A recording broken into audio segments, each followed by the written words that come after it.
Assalamualaikum warahmatullahi wabarakatuh.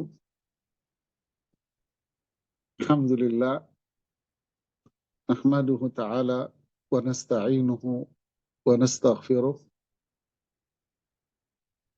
Wassalatu wassalamu ala Rasulillah wa ala alihi wa sahbihi wa ba'd. Kita kembali di kajian kita pada surat Al-Insyiqaq pada ayat yang ke-16 ya.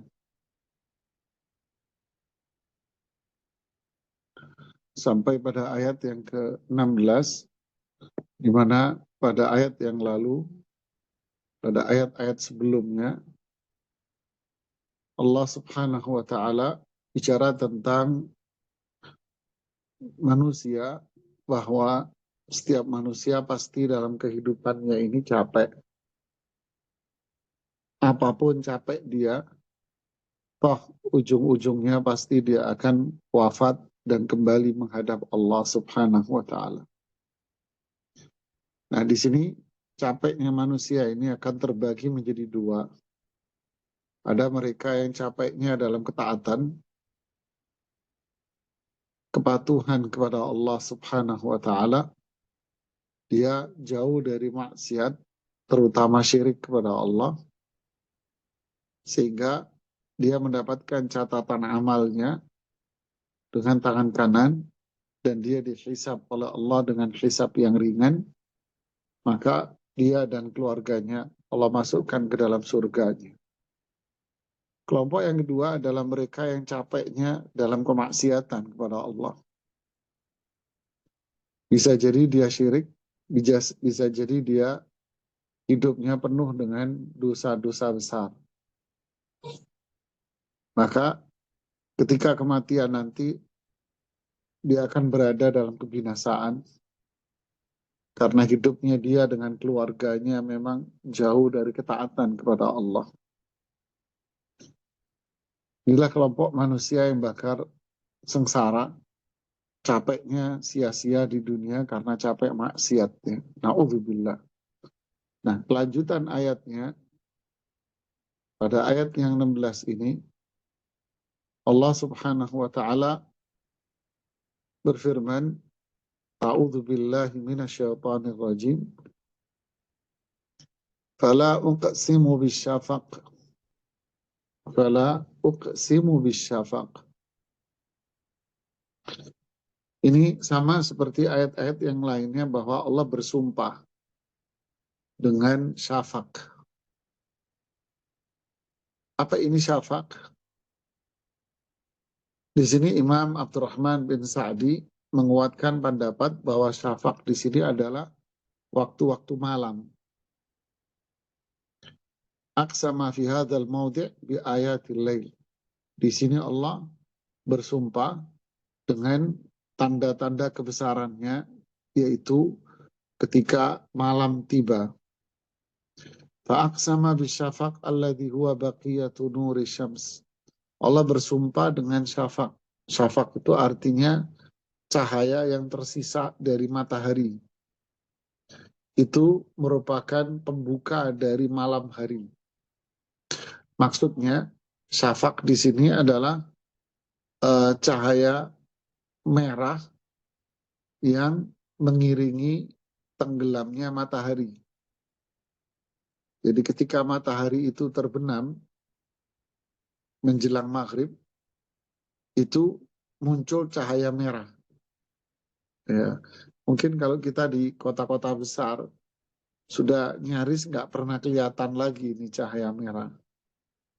Tapi kalau kita di daerah, di desa, apalagi di pantai-pantai, kita akan melihat cahaya merah di saat matahari itu di saat matahari itu terbenam. Nah, itulah yang dimaksud dengan asyafaq. Nah, Allah bersumpah dengan waktu syafaq ini, waktu bertanda akan tibanya malam hari. Ya, subhanallah. Kemudian Allah pun mengatakan wal laili wa ma wasaq. Jadi wal lail, dan pula Allah bersumpah dengan malam hari. Wama wasak. Wama wasak diartikan di sini oleh Imam As-Sa'di rahimahullahu taala, ihtawa alaihi min hayawanatin wa ghairiha. Di mana malam hari itu akan muncul di dalamnya binatang-binatang dan yang lainnya. Artinya Allah bersumpah atas nama malam hari, waktu malam, yaitu ketika kegelapan itu menyelimuti alam semuanya, menyelimuti alam, daerah itu, wilayah itu, wama wasak, dan pula binatang-binatang dan yang lainnya yang muncul di saat malam hari. Nah, disinilah kalau kita lihat di ayat-ayat yang lain, Allah Subhanahu wa Ta'ala menyuruh kita, memerintahkan kita untuk berlindung dari kejahatan yang terjadi di waktu malam hari itu, yaitu pada surat Al-Falaq. Allah mengatakan, min syarri ghasikin idza waqab, dari kejahatan yang terjadi di malam hari di saat gelap gulita. Artinya, di saat malam dan gelapnya sudah menyelimuti semuanya, di sana akan muncul makhluk-makhluk yang jahat. Makhluk-makhluk memang yang memiliki jiwa jahat di sana. Baik di situ makhluk itu manusia, ataupun makhluk ini adalah binatang-binatang. Mereka yang memiliki jiwa jahat akan keluar di malam hari. Nah, sedangkan mereka yang memiliki keimanan kepada Allah, mereka menjadikan malam itu sebagai waktu untuk beristirahat. Sebagaimana dalam firman Allah, وَجَعَلْنَا اللَّيْلَ لِبَاسًا, dan kami jadikan malam itu untuk istirahat seperti pakaian. Dan juga Allah firmankan di surat Insyirah, فَإِذَا فَرَغْتَ فَانْصَبْ, jika kalian sudah selesai dari aktivitas pekerjaan kalian di siang hari, fansab, maka lakukanlah ibadah dan istirahat di malam hari kalian. Subhanallah. Adapun mereka-mereka yang berjiwa kotor dan rusak, mereka akan beraktivitas di malam hari. Ya, begitu pula binatang-binatang yang dimana binatang itu adalah binatang buas, binatang pemakan daging. Pasti dia akan beraktivitas dan keluar di malam hari. Ya, dia keluar di malam hari. Nah, kita disuruh oleh Allah Subhanahu wa Ta'ala berlindung kepada Allah dari kejahatan malam ketika gelap gulita, agar makhluk-makhluk yang jahat itu tidak memberikan dampak buruknya kepada kita semuanya. Subhanallah. Ya, tidak memberikan dampak buruknya kepada kita semua. Kalaupun kita harus keluar di malam hari itu, kita diperintahkan untuk membaca doa. Pertama, kita diperintahkan untuk membaca ayat kursi. Kemudian kita diperintahkan untuk membaca 3 kul, surat yang berisi 3 kul itu, yaitu surat Al-Ikhlas, Al-Falaq, An-Nas, kita diperintahkan bacanya 3 kali. Dan juga ada beberapa doa yang dianjurkan Rasulullah SAW untuk kita baca. Di antaranya, A'udzu bikalimatillahi tammati min syarri ma khalaq. Maka insya Allah kita akan terlindungi dari keburukan-keburukan yang terjadi di malam hari itu. Jadi memang hanya jiwa-jiwa yang rusak, kotor, yang keluar di malam hari tanpa kepentingan. Kalau orang beriman bisa jadi dia keluar di malam hari tapi memiliki kepentingan dan dia berdoa kepada Allah dan berzikir kepada Allah dengan zikir-zikir yang tadi. Kemudian para jemaah sekalian di ayat yang ke-18 Allah bersumpah dengan wal qamari idza tasaq, dan demi bulan idza tasaq, ketika cahayanya sudah sempurna. Imam Sa'di mengatakan imtala anuran bi ibdarihi, yaitu bulan itu sudah dipenuhi dengan cahaya ketika dia utuh bulat, sudah utuh bulat, maka dia penuh dengan cahaya. Wa dzalika ahsan ma yakun wa aktsar manafi'. Disitulah penampakan bulan yang sangat indah sekali. Dan, dan disitulah manfaat yang begitu besar buat manusia. Ya, manfaat banyak buat manusia. Litahtadu biha, mereka jalan di malam hari dengan menggunakan cahaya bulan itu. Dan mungkin kalau kita sudah tinggal di perkotaan, kita tidak merasakan manfaat cahaya bulan itu sudah. Kenapa? Karena kota-kota kita sudah terang benderang dengan keberadaan teknologi listrik ini. Tapi mereka yang tinggal di pedalaman, di desa yang gelap gulita, mereka akan mengambil manfaat yang luar biasa dari keberadaan bulan ini.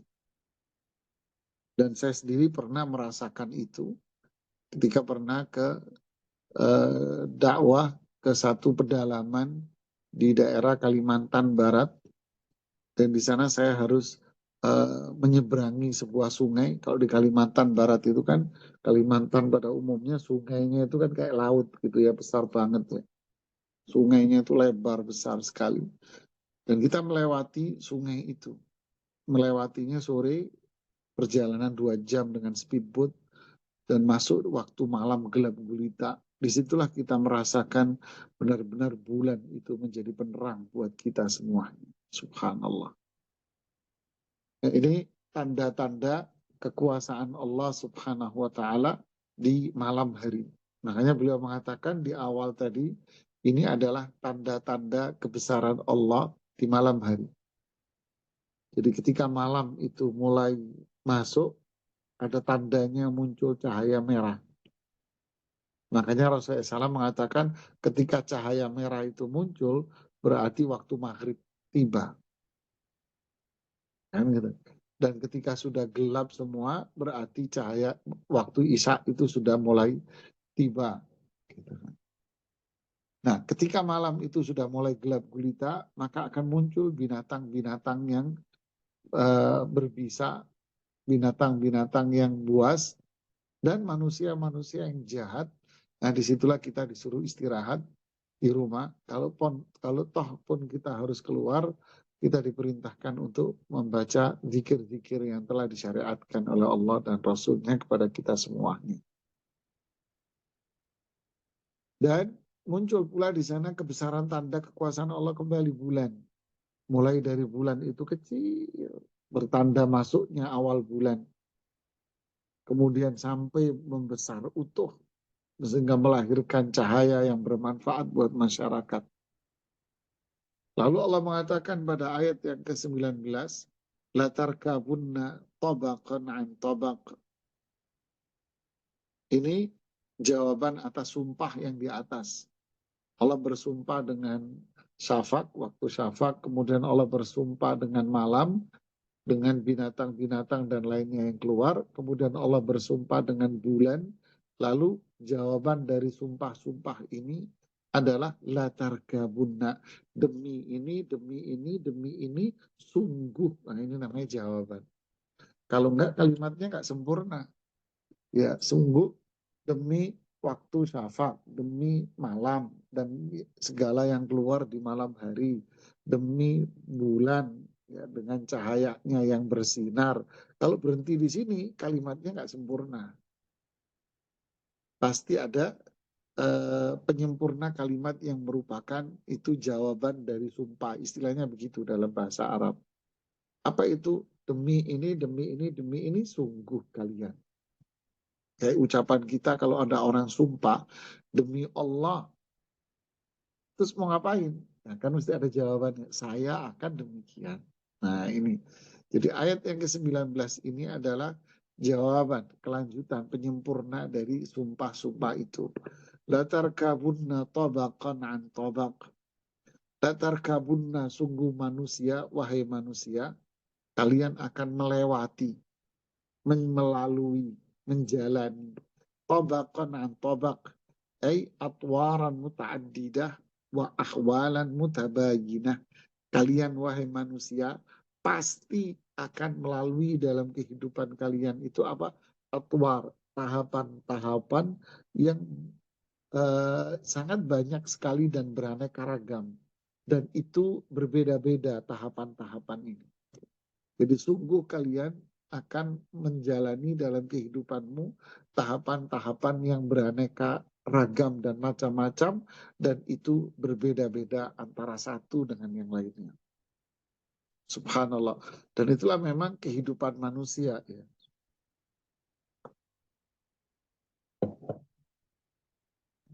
Nah itulah kehidupan kita semua pasti akan mengalami itu. Nah di sini Allah memberikan penekanannya, yaitu huruf lam, la tarkabunna, la huruf lam. Lam ini memberikan makna penekanan. Kemudian ada huruf penekanan lagi di sini, yaitu nunnya yang bertasdid. La tarkabunna, nah itu kan. Gunna, kalau dalam bacaan tajwid namanya gunna, yaitu dengung. Latar kabun, ada gunna, namanya latar kabun, pendek, mau ditekan. Nah, nun yang bertasdid ini dalam sisi makna, tadi tajwid di sisi makna, memberikan makna penekanan. Sungguh, itu penekanan, pasti terjadi. Berarti di sini ada double penekanan, yaitu lam sama nun yang bertasdid. Artinya pasti manusia siapapun dia mau beriman, mau tidak, pasti hidupnya akan mengalami tahapan-tahapan perkembangannya yang banyak, dan itu akan berbeda antara tahap pertama, kedua, ketiga, dan seterusnya. Mulai dari apa? Mulai dari kelahiran dia, mulai dari manusia masih berbentuk air mani, dan seterusnya yang kita tahu, sampai dia dilahirkan, dari dilahirkan, terus dia perubahan dalam kehidupannya sampai kematian. Ketika mati dia berada dalam alam kubur. Kemudian dari awal kubur dia akan mengalami perubahan lagi, yaitu kebangkitan manusia dan seterusnya. Kemudian setelah kebangkitan ada hisab, kemudian ada persidangan dan semuanya. Kemudian dalam masa kehidupan di sana ada taklif, ada syariat, ada perintah dan larangan yang harus dia lalui. Kemudian di saat kematian, disitulah waktu dia menikmati hasil dari perbuatannya. Kemudian di akhirat, dia akan melalui masa yang namanya masa perhitungan audit dari apa yang dia perbuat dan persidangan antara dia dengan manusia nantinya. Begitulah tabak an tabak, tahapan demi tahapan. Semua ini dalah ala annallaha wahdahu wal ma'bud. Kata Imam Sa'di, semua tahapan-tahapan ini menunjukkan bahwa dialah Allah, zat yang satu-satunya diibadahi. Tidak ada sesembahan yang benar kecuali Allah subhanahu wa ta'ala. Tidak ada sesembahan yang benar kecuali Allah. Ya. Al-Muwahhad, dialah yang ditauhidkan. Al-Mudabbir, dialah yang mengatur hambanya dengan penuh sifat bijak dan kasih sayang. Wa annal abda faqirun ajiz. Adapun manusia, hamba, adalah sosok yang lemah, sosok yang miskin. Tahta tadbiril azizir rahim, di bawah kekuasaan dan pengaturan Allah. Artinya, siapa yang menetapkan tahapan-tahapan ini? Allah. Siapa yang menentukan tahapan-tahapan ini? Allah. Padahal tahapannya sangat banyak dan semuanya berbeda-beda dan sangat signifikan. Siapa yang menetapkan dan menentukan? Allah. Kemudian, siapa yang mengatur semua ini antara satu tahapan demikian, tahapan yang berikutnya seperti ini, tahapan begini seperti ini. Siapa yang menentukannya? Allah subhanahu wa ta'ala, yang memberikan makna bahwa kita ini adalah makhluk yang lemah, tak berdaya, nggak punya apa-apaan. Makanya orang yang ingkar sama Allah itu berada di neraka selama-lamanya. Orang yang syirik menjadikan sekutu selain Allah, Allah murka sama dia. Padahal, kenapa? Padahal dia tahu bahwa hanya Allah yang berkuasa dan diibadahi dalam hal ini, tapi dia masih meyakini ada ibadah selain Allah yang dia nilai benar. Makanya maksiat itu juga perbuatan yang dimurkai sama Allah. Karena dia tidak taat kepada zat yang telah memberikan banyak kebaikan kepada dirinya. Latarkabunna tabaqan an tabaq. Subhanallah, inilah kondisi manusia yang lemah. Dari lemah min ba'di dha'fin quwwah. Min ba'di quwwatan wa dha'fan wa syaiba. Begitulah manusia ini awalnya lemah, kemudian mengarah kepada kekuatan, kemudian dia mengarah kepada lemah lagi, kemudian masa tua, dan di situ manusia akan wafat. Lalu apa yang dia cari setelah ini? Masihkah manusia menyibukkan diri dengan dunianya, padahal semua itu adalah sesuatu yang pasti akan dia tinggalkan? Masihkah manusia digila-gila dengan dunianya? Masihkah manusia merasa bangga dengan apa yang ada pada dirinya? Dengan tubuhnya yang kekar, dengan kekuatan dia. Masihkah manusia merasa bangga dengan kecerdasan dia, kepandaian dia? Masihkah manusia mengandalkan dengan apa yang ada pada dirinya semuanya? Padahal semua itu pasti akan berakhir kepada kelemahan dan kematian. Makanya, ya ayyuhalladzina amanu taqullaha wal tanzur ma qaddamat lighad. Wahai orang yang beriman, cobalah kalian pikirkan apa yang bisa kalian lakukan sekarang untuk kalian petik nantinya di hari akhir nanti setelah kalian wafat. Dan Allah sebut di sini hari kiamat dan hari kematian itu dengan kata-kata besok. Apa yang kamu lakukan untuk esok hari? Allah sebut kiamat dan kematian itu dengan sebutan besok, yang menunjukkan bahwa kematian dan hari kiamat itu memang dekat besok. Jadi kalau memang besok, jangan tertipu dengan yang sekarang, karena besok itu mati. Allah Akbar. Makanya Allah mengatakan di sini, "Fama lahum la yu'minun." Kenapa? Wa ma'ahada, dengan demikian, fakathir minan nasi la yu'minun. Kalau udah seperti, tapi banyak orang tetap tidak beriman. Dia nggak beriman, kebanyakan manusia. Alhaakumut takatsur. Obsesi dia dengan dunia itu menjadikan dia lupa siapa dirinya.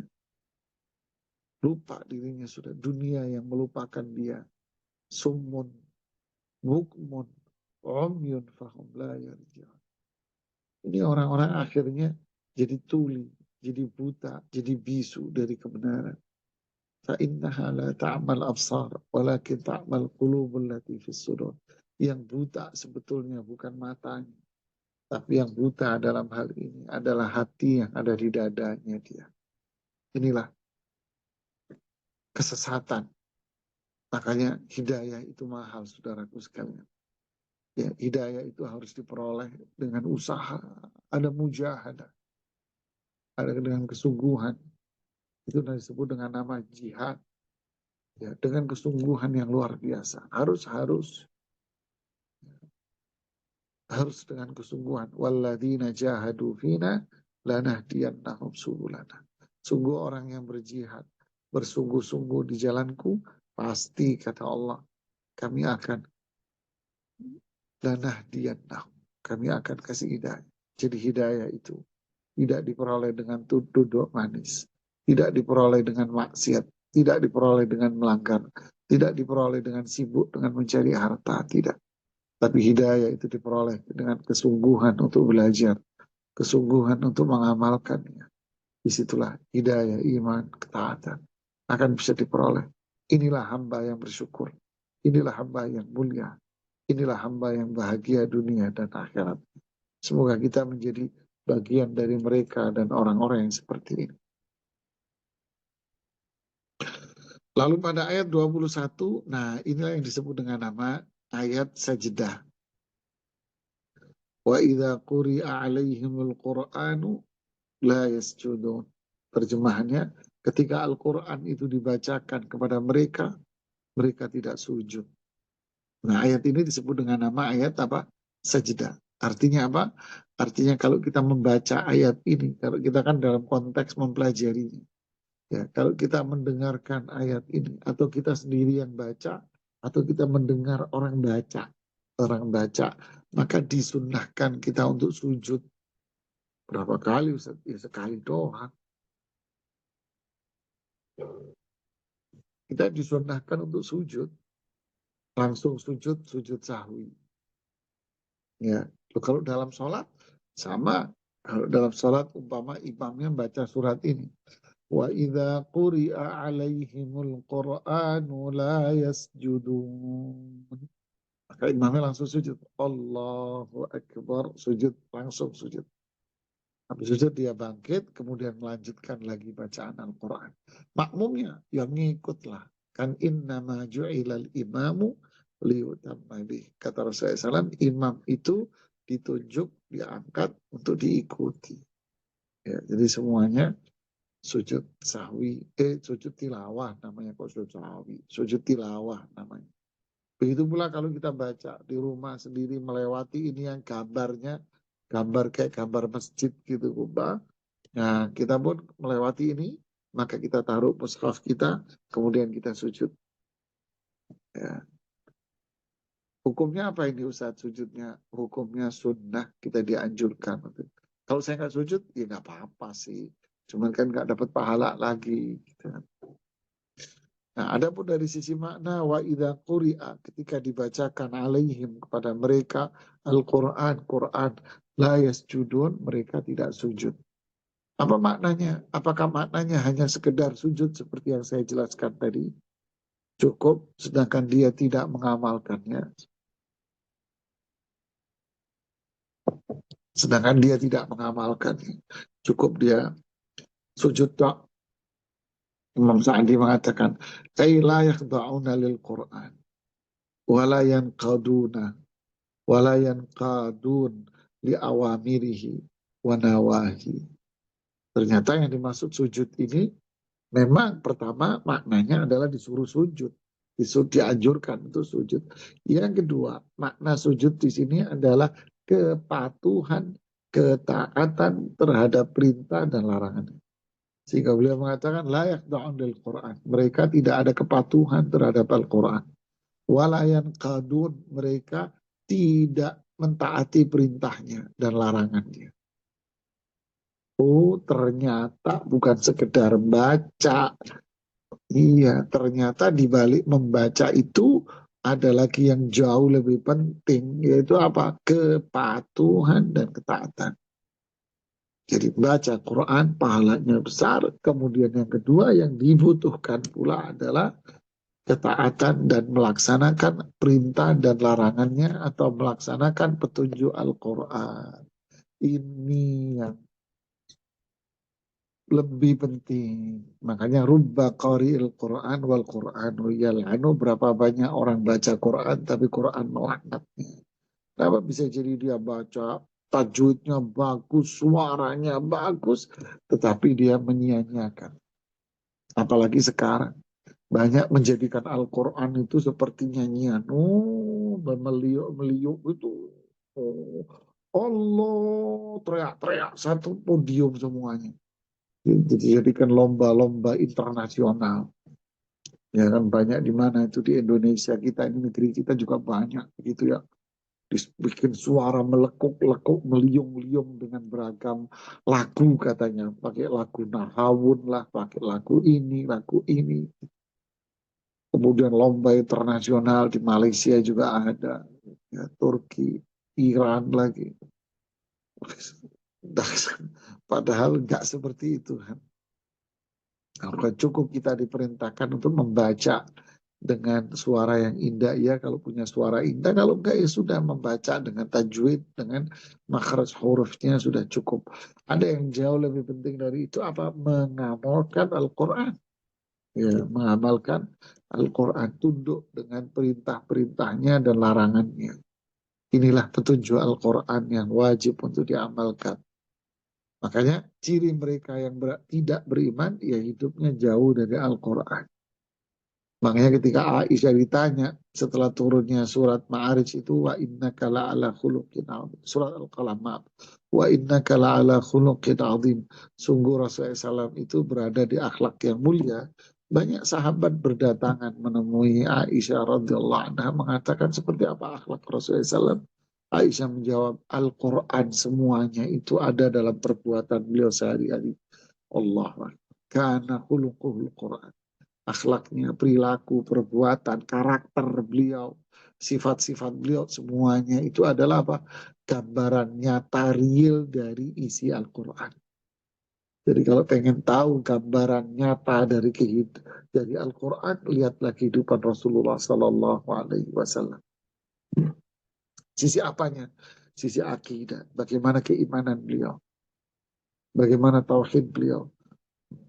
Bagaimana ibadah beliau? Bagaimana pergaulan beliau?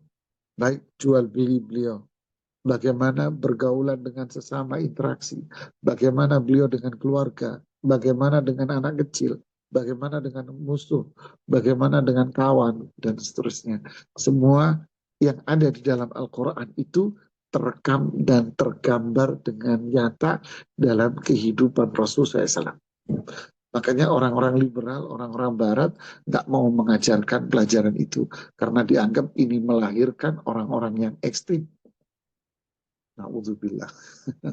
Na'udzubillah, itulah pentingnya kita belajar kehidupan Rasul SAW sirah. Jadi sirah bukan sekedar napak tilas.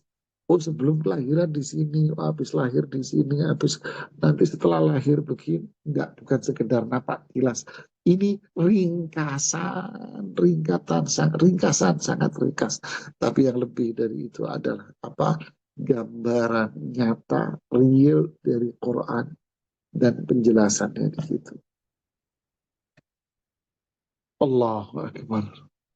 Balilladzina kafaru yukadzibun. Iya, karena mereka sudah nggak tunduk, nggak patuh, nggak menjalankan perintah dan larangannya. Sungguh orang-orang kafir ini memang mendustakan. Mendustakan apa ini maksud? Ayu anidunal haqqa ba'dama tabayyan. Ngeyel kata orang Jawa. Yu'anidunal haqqa itu ngeyel. Bahasa Jawa. Yu'anidun ngelawan, menolak kebenaran.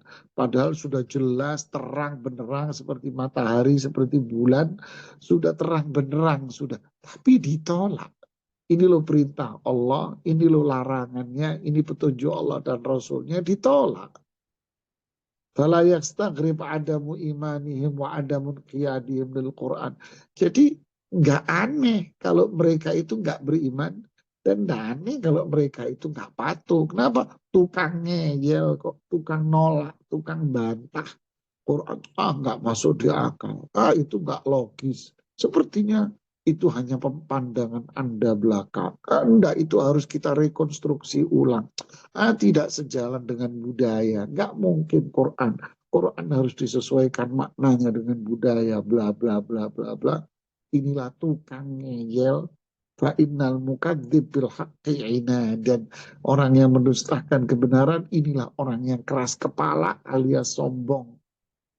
Ya, dia nggak punya cara lain kecuali hanya menolak kebenaran itu hanya dengan dasar logika berpikir, kekuatan daya analis dia yang kebablasan menganggap itu adalah kebenaran yang tunggal yang harus dia ikuti sehingga Al-Quran pun kalau nggak cocok harus dibuang dan disesuaikan dengan otak Anda. Ini manusia kelewatan, kebangetan. Jadi kalau beli peci ini kalau nggak cocok pecinya sama kepalanya kekecilan, yang nggak cocok yang kepalanya yang harus dipotong-potong untuk menyesuaikan ke apa namanya pecinya. Wong gendeng ini jamaah. Jadi kalau kita beli peci, terus pecinya nggak cukup. Yang harus disesuaikan yang mana? Kalau menurut versi mereka yang harus disesuaikan kepala kita ini yang harus dipotong. Kan orang gila namanya. Ya kira na'udzubillah. Makanya disebut yu'ani dunal haqqa. Ini menolak kebenaran. Dan fenomena ini seperti ada. Dan memang itu dididik konsep itu oleh Barat secara terstruktur dalam kurikulum-kurikulum yang mereka buat. Yaitu kurikulum yang menggunakan taksonomi pembelajaran, taksonomi pendekatan pembelajaran manusia yang menjauhkan pemahaman dan hafalan dan hanya mengedepankan namanya rasio analis belaka sehingga menjadikan manusia itu jauh dari Quran dan Sunnah dan hanya mengedepankan otaknya dia saja. La haula wa la quwata illa billah. Wallahu a'lamu bima yu'un. Sungguh Allah Maha mengetahui karena itu memang sifat Allah. Allah tahu apapun yang terjadi, apa yang terjadi, apa yang akan terjadi. Allah tahu apa yang ditetapkan, Allah tahu. Bima ya'malunahu wa yanwunahu sirran. Allah tahu persis apa yang mereka lakukan, apa yang terbersit di dalam hati mereka, Allah tahu. Wallahu ya'lamu sirrahum wa jahrahum. Allah Maha tahu apa yang mereka sembunyikan dan Allah yang tahu apa yang mereka lakukan secara terang-terangan. Wa sayujazihim bi'amalihim. Allah pasti akan membalas semua perbuatan mereka. Hati-hati. Innamal a'malu binniyat. Dengan niatannya. Wa innama likulli imri'in ma nawa. Seseorang akan mendapatkan balasan sesuai dengan niatan dia. Niatanmu apa? Itu Allah tahu persis. Itulah balasan yang Allah berikan kepada kita sesuai dengan niatan. Makanya niat seseorang itu besar, lebih besar dari perbuatan dia sendiri. Itu menentukan hati yang di dalam hati dia. Allah tahu. Apakah dia melakukan ini hanya karena kepatuhan kepada Allah dan Rasulnya atau kepura-puraan saja. Waliyahzubillah. Fabashirhum bi'adzabin alim. Orang yang gak ada kepatuhan, gak ada tunduk dengan petunjuk Allah dan petunjuk Rasulnya, baik masalah akidah, masalah ibadah, masalah akhlak, masalah muamalat, gak ada petunjuk, gak ada kepatuhan, hanya mengandalkan dengan logika dan kecerdasan analog analis dia kepada dia, kasih kabar baik deh. Kabar baik apa? Adab yang pedih nanti di akhirat. Dia disebut dengan kabar baik. Kenapa? Di annaha tu'athir fil basyarati sururan. Disebut kabar baik apa? Karena apa yang mereka pandangin itu kan mempengaruhi ekspresi wajah, kata Imam Sa'di. Ekspresi. Inilah kebanyakan mereka yang mendustakan Al-Quran. Kasih kabar baik biar pengaruh ekspresinya kelihatan. Padahal kabar kabar baiknya itu adalah adab pedih di akhirat. Waliyahzubillah. Nas'alullah al-afwa wal-afiyah. Illa alladhina amanu wa amilu salihati lahum ajrun ghairu mamnun. Kecuali mereka yang beriman, iman, tauhid, berakidah yang benar, jauh dari syirik, wa amilu salihat, beramal saleh, yaitu yang sesuai dengan petunjuk Rasul SAW, maka dia akan mendapatkan pahala yang tidak pernah putus.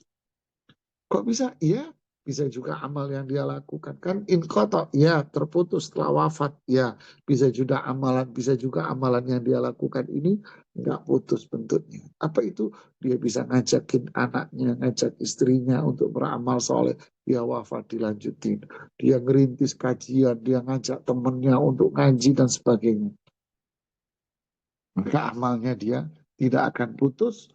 Dan pula bisa juga makna tidak putus itu apa? Dia akan menikmati amal soleh dia walaupun dia sudah wafat. Bisa juga maknanya seperti itu.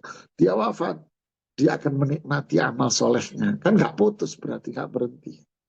Jadi nggak putus artinya apa? Dia akan menikmati amal soleh dia di kuburnya. Di akhirat hisaban yasirah, hisab ringan kemudian sampai masuk surga.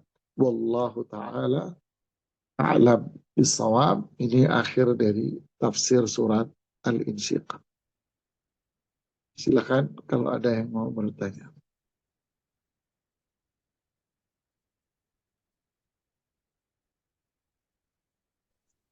Baik, syukron Ustaz atas materi yang sudah disampaikan. Alhamdulillah kita lanjutkan di sesi tanya jawab yang misalkan pada jamaah yang hendak bertanya. Bisa raise hand terlebih dahulu atau bisa menuliskan pertanyaannya di kolom chat. Fadol pada jamaah bisa memanfaatkan sesi tanya jawab ini.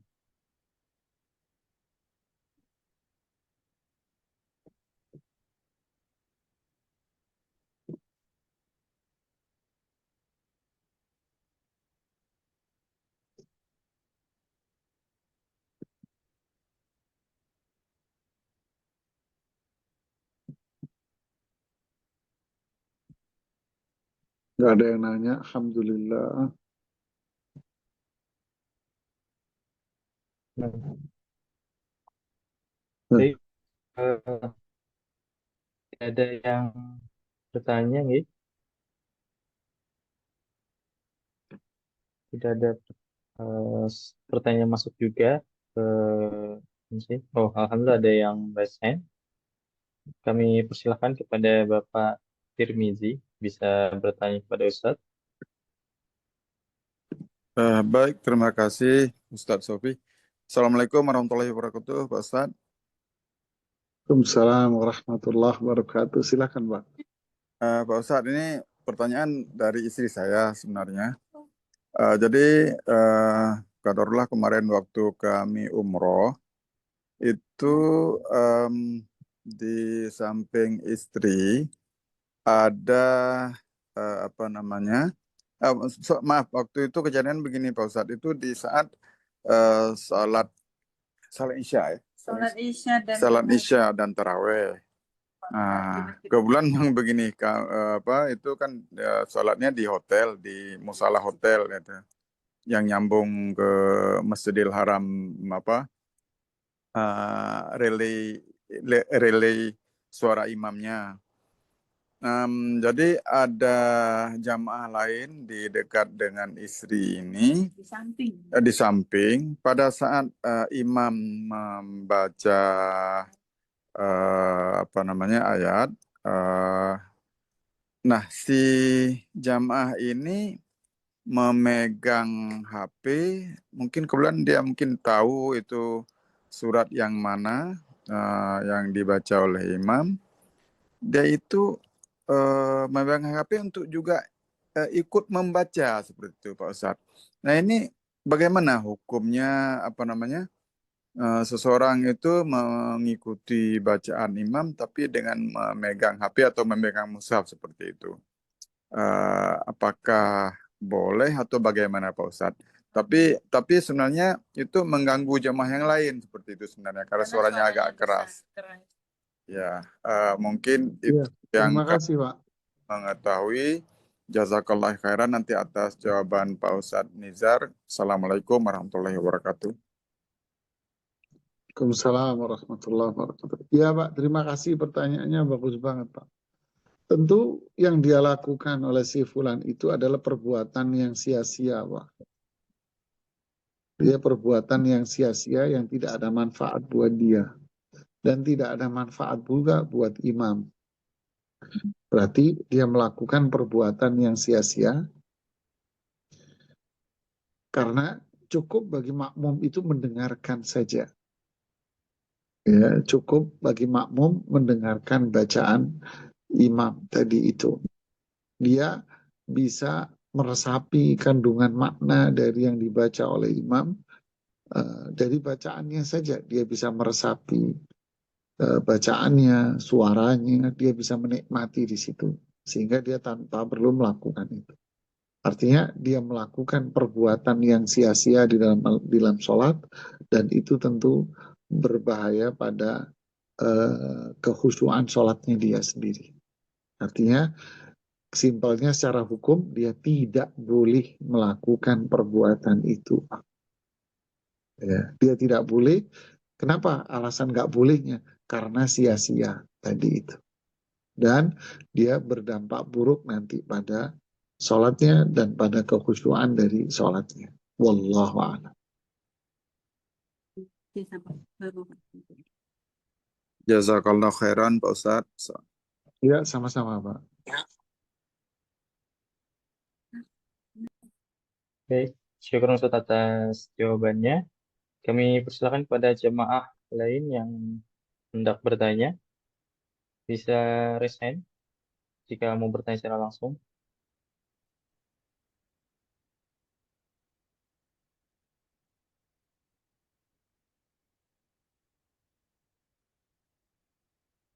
Baik, ada yang raise hand kepada Umu Nau dari Jakarta. Kami persilahkan.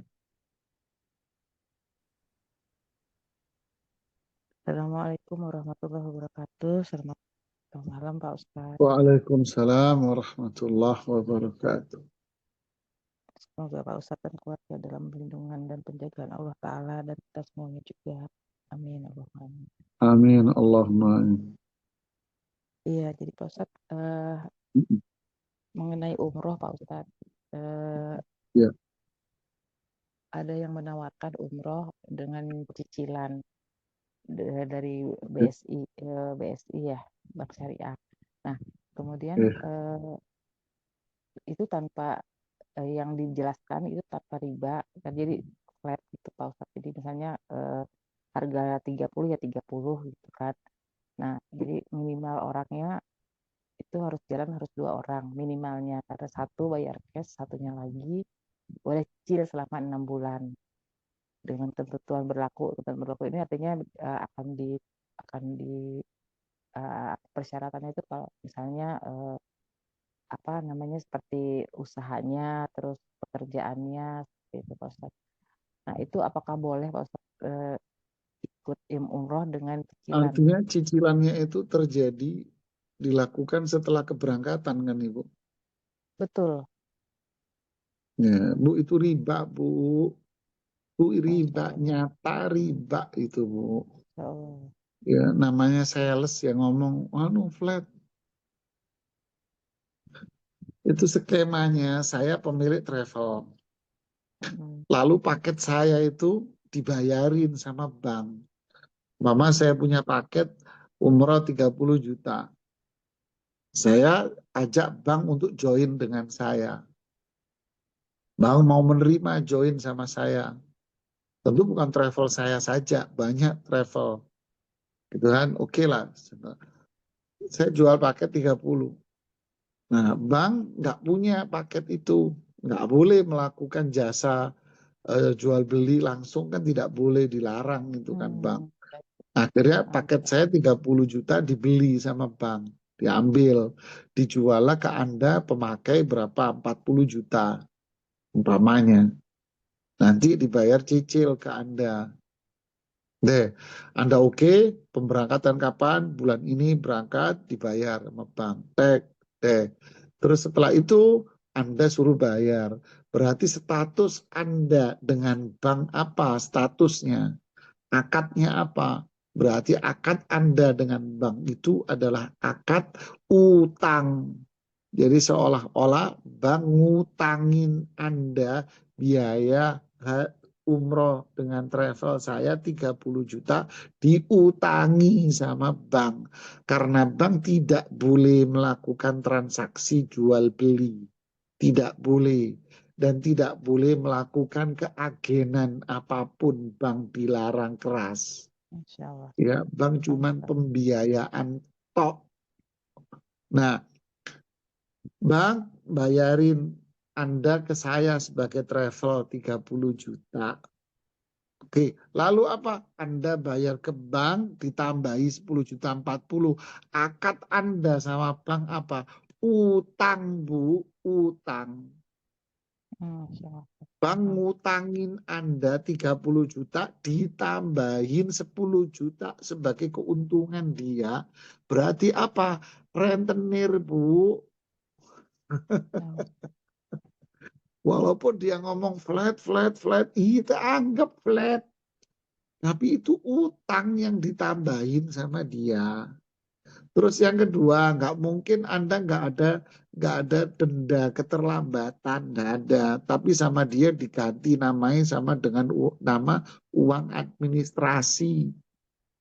Ini riba, Bu. Mau berangkat haji umroh kok pakai riba. Ini yang bikin manajemen haji dan umroh acak adut ya ini.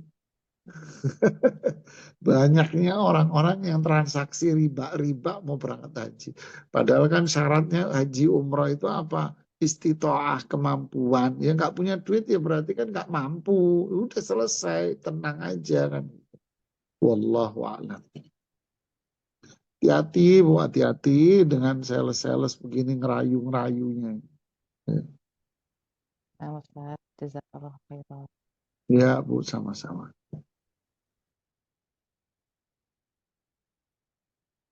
Baik, jazakallah khairan Ustaz atas jawabannya. Kita beralih dulu ke pertanyaan di kolom chat.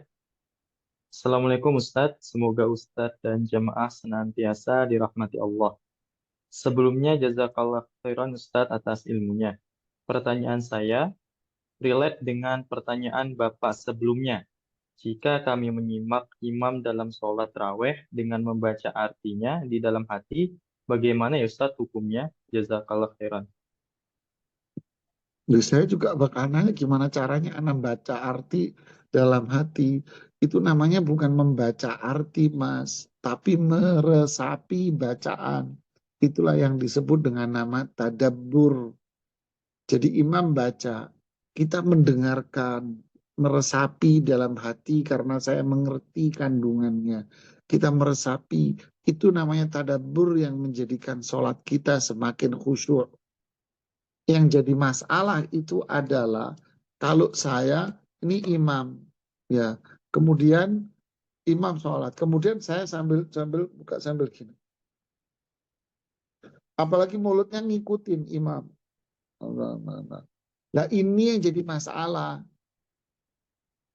Ini jadi masalah. Anda melakukan perbuatan sia-sia. Ya, Anda melakukan perbuatan apa? Sia-sia. Nggak butuh itu imam sama Anda. Anda cuma butuh apa? Dengarkan bacaan yang merdu, yang indah. Paham artinya. Itu jadi tadabbur, jadi sholat Anda semakin khusyuk, semakin nikmat. Ya, wallahu a'lam.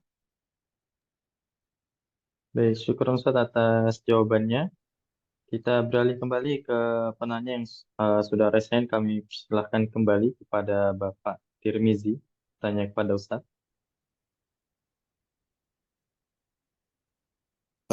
Alhamdulillah baik, terima kasih kembali Ustadz Sofi.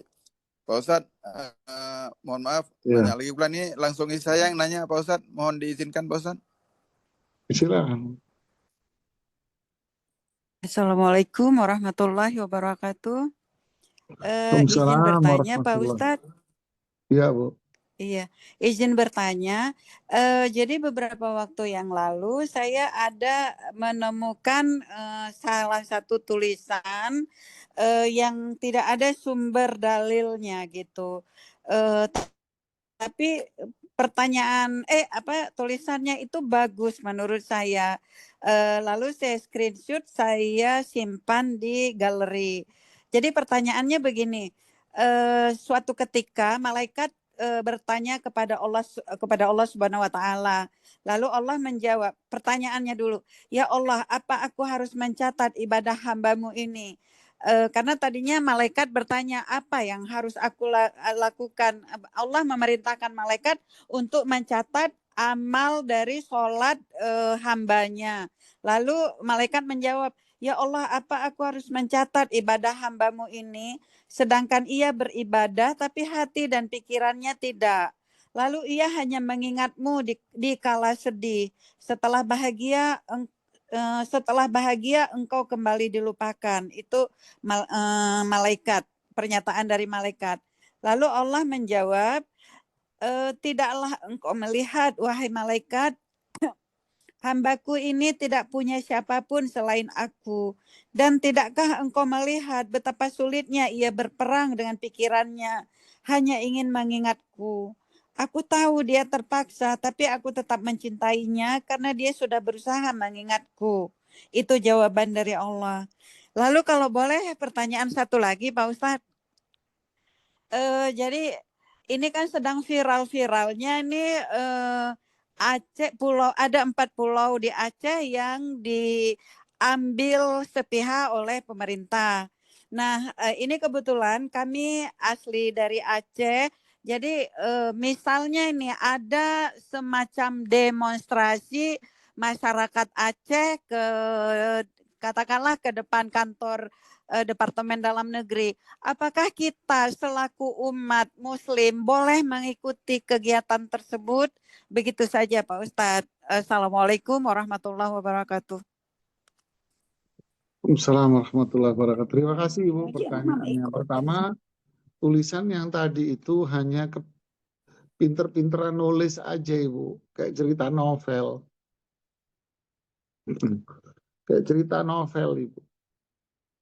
Ya, ada dalil nggak ada dalilnya itu Ibu. Ngarang dia itu penulisnya aja ngarang. Maksud hati mau memotivasi gitu. Kemudian apakah kandungan maknanya benar? Tidak. Kandungan maknanya itu banyak catatan dan kesalahan Bu. Jadi hati-hatilah. Agama ini bukan pinter-pinteran cerita.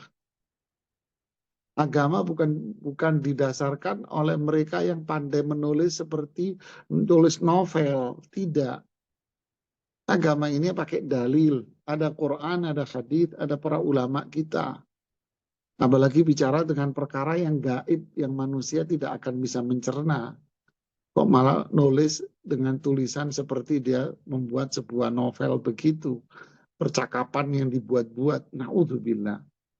Takut di situ nanti dia membuat kebohongan atas nama Allah. Padahal Allah nggak ngomong begitu. Malaikat tidak ngomong begitu. Berarti dia bohong dong atas nama Allah. Terlepas isinya benar atau salah. Tapi kan bohong dia atas nama Allah. Apalagi kok kandungan maknanya di situ banyak catatan-catatan negatif. Jadi jangan kita tergiur dengan itu gitu loh. Apalagi ilmu kita ini nggak tahu, kita nggak bisa menentukan ini baik atau tidak. Itu kan sepihak kita yang kita nggak punya ilmu gitu loh. Jadi jangan kita menilai ini kan baik kandungannya.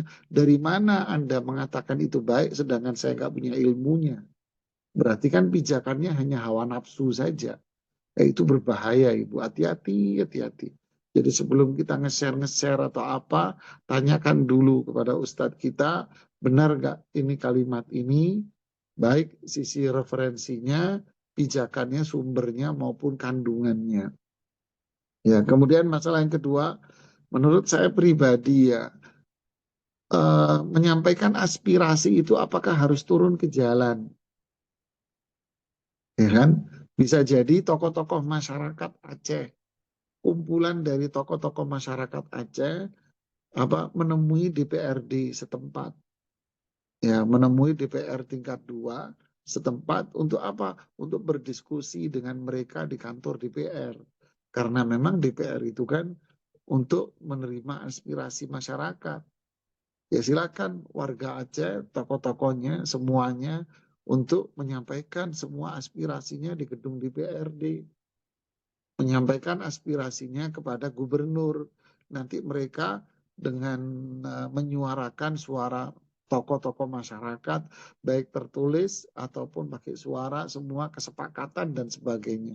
Tapi kalau turun ke jalan, itu nanti takutnya selalu berdampak buruk kepada dampak sosial, dampak ekonomi kepada masyarakat ditunggangi oleh mereka-mereka yang hati busuk, menginginkan kekacauan di balik itu semua. Barakallahu fikum. Ya, Baik, yang lain jazakallah khairan Ustaz atas jawabannya.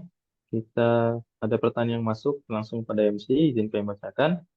Assalamualaikum, saya izin bertanya Ustadz, apakah ketika tahiyat akhir, tapi posisi duduknya sama seperti tahiyat awal, apakah ini makruh dan batal sholatnya Ustadz? Jazakallah khairan. Siapa yang bilang? Tapi termasuk pertanyaan bagus ya. Akhi ukhti fillah, ini masalah yang diperselisihkan oleh para ulama. Ya, duduk terakhir itu seperti apa? Ini juga diperselisihkan oleh para ulama. Tetapi tentu pendapat yang paling kuat dalam masalah ini adalah duduk akhir itu ya seperti yang kita lakukan selama ini. Ya kan, dia itu duduk apa? Tawarruk. Yaitu kita menduduki lantai, sedangkan kaki kiri kita nyempil ke kaki kanan. Nah itu yang paling afdol karena memang itu yang diajarkan oleh Rasulullah SAW. Kemudian secara status hukum, posisi duduk seperti itu, apakah hukumnya wajib? Tidak. Ya kan, itu sunnah. Kalau Anda duduk seperti itu, berarti kita menjalankan petunjuk Rasulullah SAW. Kalau Anda nggak duduk seperti itu, ya nggak apa-apa, tidak berpengaruh. Sholat Anda jadi batal. Tidak, karena itu amalan yang disunnahkan posisi duduk seperti itu. Ya, barakallahu fikum.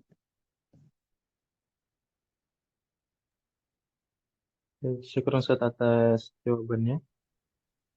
Untuk saat ini sudah tidak ada yang masuk Ustaz untuk pertanyaannya. Ya, Alhamdulillah. Kita lanjutkan insya Allah berikutnya pada surat yang berikutnya ya. Insya Allah pada surat berikutnya berarti di pertemuan berikutnya insya Allah. Semoga Allah memberikan ilmu yang bermanfaat buat kita semuanya. Subhanakallahumma bihamdika asyhadu an la ilaha illa anta astaghfiruka wa atubu ilaik. Assalamualaikum warahmatullahi wabarakatuh. Waalaikumsalam warahmatullahi wabarakatuh. Syukran wa jazakumullah khairan Ustaz atas materi yang sudah disampaikan serta